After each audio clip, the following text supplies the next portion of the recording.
Après l'écrasante victoire électorale du parti TISA, des milliers de personnes se sont rassemblées pour acclamer Péter Magyar à Budapest dimanche soir. Au terme d'un scrutin marqué par une participation record de près de 80%, TISA a remporté 138 sièges sur 199, loin devant le Fidesz de Viktor Orbán qui en a obtenu à peine 55. Történelmi felhatalmazást adtatok a kormányzásra. Felhatalmazást adtatok arra, hogy építsünk egy működő és emberséges hazát mindannyiunknak, minden magyar embernek. Dans son discours, Péter Magyar a réitéré son attachement à l'OTAN et à l'Union européenne, assurant que la Hongrie redeviendrait un allié fidèle. Il a également appelé à la démission des responsables politiques hongrois nommés par le Fidesz, qu'il a qualifié de marionnettes, à commencer par le président de la République.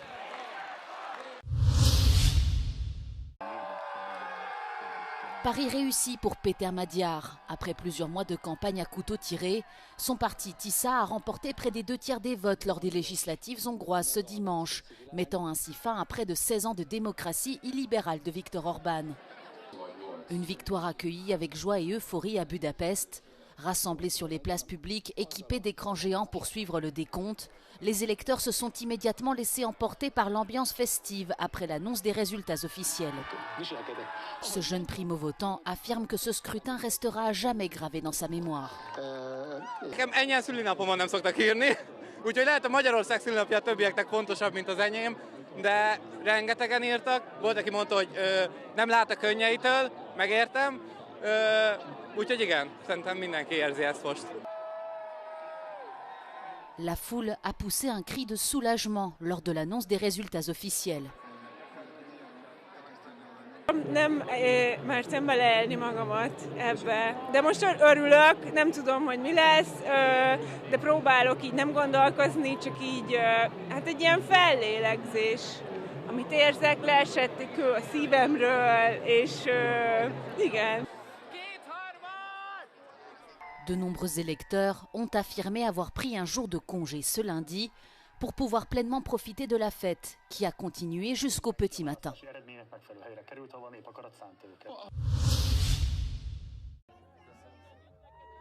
La Hongrie a choisi l'Europe, a écrit Ursula von der Leyen ce dimanche soir sur le réseau social X en réaction aux résultats des élections législatives hongroises.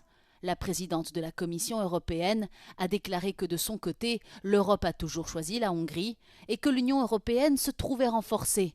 Le cœur de l'Europe bat plus fort en Hongrie, a-t-elle également écrit en hongrois. Le président français Emmanuel Macron a lui aussi félicité le parti TISA pour sa victoire électorale. Dans un message posté sur X, il écrit que la France salue la victoire de la participation démocratique et l'attachement du peuple hongrois aux valeurs de l'Union européenne. Le chancelier allemand Friedrich Merz a également félicité le Premier ministre élu. La Hongrie a tranché. Félicitations pour votre victoire électorale, Péter Magyar. Je me réjouis de travailler ensemble pour une Europe forte, sûre et surtout unie, a-t-il écrit sur ses réseaux sociaux. Selon le Premier ministre britannique Keir Starmer, la victoire électorale de Péter Magyar est un moment historique, non seulement pour la Hongrie, mais aussi pour la démocratie européenne. Le chef du parti travailliste a déclaré qu'il se réjouissait de travailler avec le dirigeant du parti TISA pour la sécurité et la prospérité des deux pays. Enfin, le Premier ministre polonais Donald Tusk a lui écrit que la Hongrie, la Pologne et l'Union européenne étaient à nouveau réunies. Ce fut une victoire glorieuse, chers amis, a-t-il ajouté, avant d'écrire en hongrois, russe, rentrez chez vous. Une violente diatribe contre le pape Léon XIV, signé Donald Trump. Dimanche, le président des États-Unis a qualifié le souverain pontife de faible, l'a accusé de courtiser la gauche radicale et l'a appelé à se ressaisir. We don't like a pope that's going to say that it's okay to have a nuclear weapon. We don't want a pope that says crime is okay in our cities. I don't like it. I'm not a big fan of Pope Leo. He's a very liberal person. And he's a man that doesn't believe in stopping crime. He's a man that doesn't think that we should be toying with a country that wants a nuclear weapon so they can blow up the world. I'm not a fan of Pope Leo. Peu après cette prise de parole, Donald Trump a publié un long message sur son réseau social pour accuser Léon XIV de soutenir pêle-mêle le programme d'armement nucléaire iranien, de s'être opposé en janvier à l'opération militaire américaine au Venezuela et de rencontrer des sympathisants de l'ex-président démocrate Barack Obama, entre autres. Ces attaques ont commencé après que Léon a appelé samedi lors d'une prière pour la paix à Rome à mettre un terme aux guerres ou encore à l'idolâtrie du moi et de l'argent, sans citer de responsables politiques. Durant son vol vers l'Algérie qu'il visite ces lundis et mardis, le pape a déclaré n'avoir peur ni de l'administration Trump, ni de dire le message de l'Évangile. Varsovie et Séoul resserrent un peu plus leurs liens. Ce lundi, dans la capitale sud-coréenne, le président Lee Jae-myung et le Premier ministre polonais Donald Tusk se sont engagés à renforcer leur collaboration vers un partenariat stratégique global qui inclut la coopération en matière de défense. En juillet 2022, la Pologne et la Corée du Sud avaient signé un accord cadre portant sur la collaboration de leurs industries de défense pour près de 40 milliards d'euros. Les industriels sud-coréens ont ainsi récemment remporté des contrats portant sur la fourniture de chars, d'obusiers et d'avions d'attaque légers à l'armée polonaise.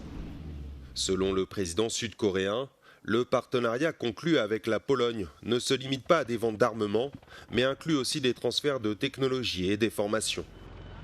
Alors que les importations européennes d'armement ont bondi de 143% au cours des 5 dernières années par rapport à la période 2016-2020, notamment du fait de la guerre d'invasion lancée par la Russie en Ukraine, la Corée du Sud s'est imposée comme le deuxième fournisseur extérieur du continent, après les États-Unis. L'élection présidentielle prolongée au Pérou. Alors que les bureaux de vote ont ouvert dimanche, le scrutin se poursuit ce lundi à cause des perturbations dans l'acheminement du matériel électoral.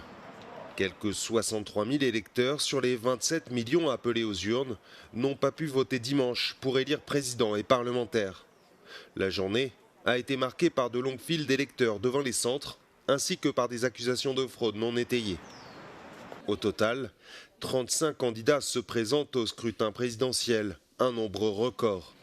Arrivée en tête dimanche, Keiko Fujimori, fille de l'ex-président autoritaire Alberto Fujimori et représentante de la droite. Ces élections se déroulent dans un contexte de flambée de la criminalité. Face à l'insécurité, les candidats ont multiplié les propositions radicales, construction de prisons dans la jungle, primes pour les policiers tuant des criminels ou encore rétablissement de la peine de mort. Autre phénomène marquant, la corruption, carburant du fort rejet des dirigeants politiques. Ces 10 dernières années, 4 chefs d'État péruviens ont été destitués par le Parlement. Le second tour de la présidentielle est prévu le 7 juin prochain.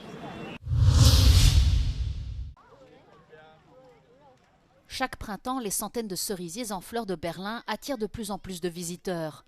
Ces arbres d'un rose éclatant qui ne fleurissent que quelques jours par an sont disséminés dans les parcs de la capitale allemande.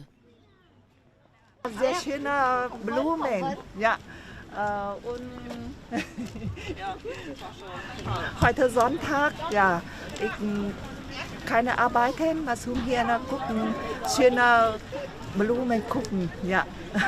Ces cerisiers ne sont pas originaires d'Allemagne. Ils ont été offerts au pays par le Japon dans les années 1990 après la chute du mur de Berlin pour célébrer la réunification de l'Allemagne.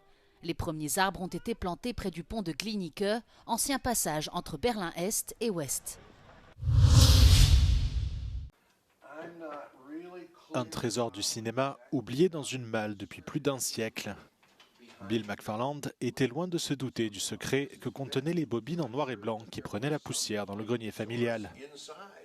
My great-grandfather left a trunk of, this trunk over here, of 10 reels of black and white, silent, nitrate films, and nobody that I know in the family ever knew what was on them.